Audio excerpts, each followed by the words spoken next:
Учители и ученици от 6 държави посрещнаха днес в Средно общообразователно училище Николай Катранов.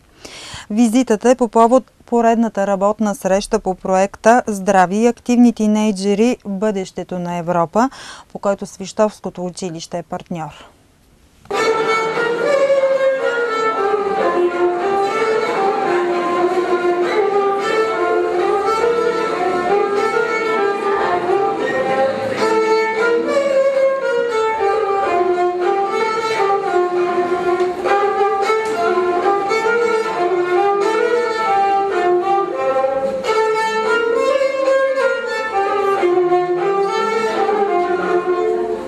По стар български обичай, гостите от чужбина бяха посрещнати в училище Николай Катранов с хляб и сол.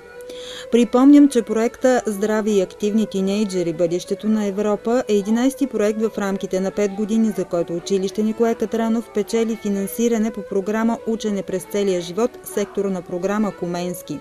Проектът се реализира за периода 2013-2015 година, като координатор на проекта за Свищовското училище е учителя по английски език Оля Михова.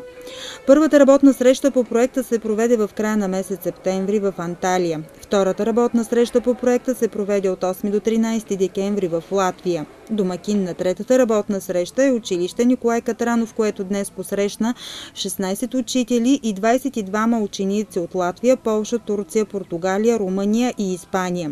Гостите бяха официално посрещнати в актовата зала на училището, като водещи на английски език бяха ученици от 10-ти клас. С добре дошли всички гости приветства директора на училището Геннадий Иванов. За мен е чест да открия официално работната среща по проекта "Здрави и активни тийнейджери", успешно реализиран от страните Латвия, Полша, Португалия, Румъния, Турция и България.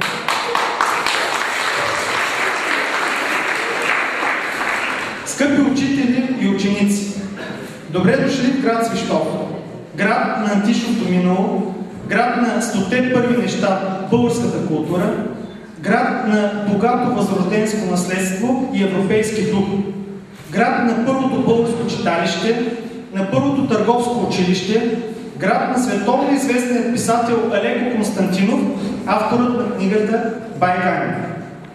Добре дошли в едно от най-големите свищовски училища – СОУ Николай Катранов, което има 50 годишна история. Днес в нашето училище се обучават близо 700 ученици, разпределени в паралелки от 1 до 12 клас и обучавани от високо квалифицирани преподаватели. СОУ Николай Катранов има утвърдени традиции в реализацията на много международни проекти в чуждоезиковото обучение. Възпитаниците ни са първенци в различни области – английски език, математика, история, спорт. Надяваме се следващите дни да са истински щастливи и полезни за вас. Да намерите много приятели, да се насладите на нашата красива България и да усетите гостоприемният български дух. Пожелавам ви приятна и полезна работа. На добър час! От името на община Свищов присъстваха секретарят на общината Върбинка Конова и началника на отдел образование и култура Милена Богданова.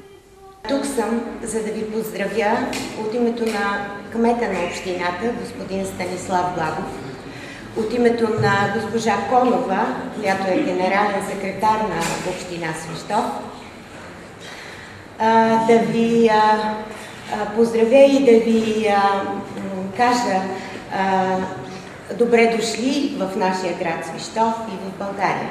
Гостите бяха поздравени с песни и танци в изпълнение на ученици от училището. В рамките на работната среща, която ще продължи 5 дни, ще се проведат дейности и прояви, които са част от календарния план на проекта.